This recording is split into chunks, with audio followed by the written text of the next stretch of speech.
السلام علیکم ورحمۃ اللہ وبرکاتہ۔ ناظرین محترم، اگر آپ نے ہمارا چینل انقلابی اسٹوڈیو سبسکرائب نہیں کیا تو پہلے چینل کو سبسکرائب کریں اور ویڈیو مکمل دیکھیں، شکریہ۔ آج کا موضوع ہمارا ہے بھارت چین کے سامنے بھیگی بلی کیوں؟ بھارت اور چین کے درمیان تقریباً 3500 کلومیٹر یعنی کہ 2000 میل طویل سرحد پر تنازع چلا آ رہا ہے۔ دونوں ممالک کے درمیان 1962 سے مینجنگ ہوئی تھی۔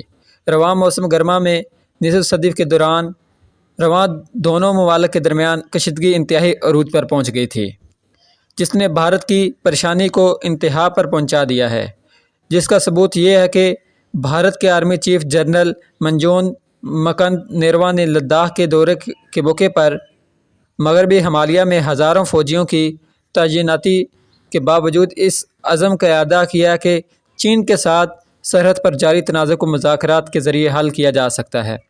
بقول ان کے کہ انہیں اطمینان ہے کہ چین کے ساتھ جاری تنازع مذاکرات سے حل ہو جائے گا، جبکہ سرحد پر دونوں ایٹمی ممالک کے افواج کئی مہینوں سے ایک دوسرے کے آمنے سامنے ہیں۔ بقول ان کے لائن آف کنٹرول کے حالات کسی حد تک کشیدہ ہیں اور بھارت نے متعدد علاقوں میں چین کے کسی بھی سرگرمی کو روکنے کے لیے اضافی فوجی تعینات کر دیے ہیں۔ واضح ہے کہ بھارت سرحد پر ہونے والی کشیدگی کا الزام چین پر عائد کرتا ہے اور اس کا موقف ہے کہ چین اپنی فوج کو لداخ کے برفانی علاقے سے دور رکھنے کی دو طرفہ معاہدے کی خلاف ورزی کر رہا ہے۔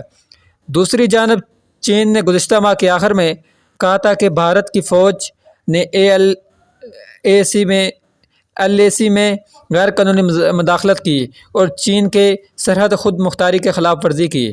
سرحد میں کشیدگی کے کئی دوسرے الزامات کے باوجود دونوں ممالک نے مذاکرات کے ذریعے حل نکالنے کی خواہش کا اظہار کیا اور فوجی عہدیداروں نے جنوبی لداخ کے علاقے پنگونگ میں کئی دنوں تک مذاکرات کیے، جہاں تک جھڑپ ہوئی تھی۔ بھارت اور چینی میڈیا نے تازہ رپورٹ میں کہا کہ روس کے دارالحکومت ماسکو میں دونوں ممالک کے وزرائے دفاع کے درمیان ملاقات متوقع ہے۔ روس میں دونوں ممالک کے وزراء دفاع شنگھائی تعاون تنظیم کے تحت ایک اجلاس میں شرکت کر رہے ہیں۔ بھارتی وزارت دفاع کے ترجمان کا کہنا تھا کہ مجھے اس ملاقات کے حوالے سے کوئی معلومات نہیں ہے۔ چین اور بھارت کے وزراء دفاع کے درمیان ملاقات ہوتی ہے تو یہ دونوں ممالک کے درمیان رواں برس جون میں سرحد میں ہونے والی کشیدگی کے بعد اعلیٰ سطح کی پہلی ملاقات ہوگی۔ بھارت کے آرمی چیف کے بیان سے محسوس ہوتا ہے کہ بھارت باتوں سے نہیں لاتوں سے ماننے والا ملک ہے۔ بہت کم بھارتی افواج اس طرح کے مسائل پر بولتے ہیں۔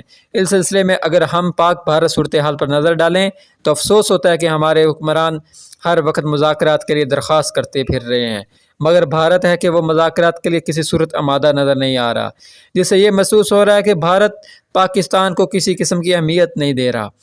ایسے میں ضرورت اس امر کی ہے کہ پاکستان اپنی طاقت آشکار کرنے سے قاصر ہے۔ لداخ کی صورتحال ہمیں بتاتی ہے کہ ہمیں بھی جارحانہ انداز اپنانا چاہیے، کیونکہ اس کے بغیر بھارت مذاکرات کے میز پر کسی صورت نہیں آئے گا۔ لہذا حکمرانوں کو چاہیے کہ اگر آئندہ بھارت LOC پر خلاف ورزی کرے تو افواج پاکستان کو بھارت کے اندر گھس کر کارروائی کرنے کا حکم دیا جائے، تو عین ممکن ہے کہ وہ آئندہ خلاف ورزی سے اجتناب کرتے ہوئے مقبوضہ کشمیر میں جاری مظالم کا سلسلہ بند کر دے گا۔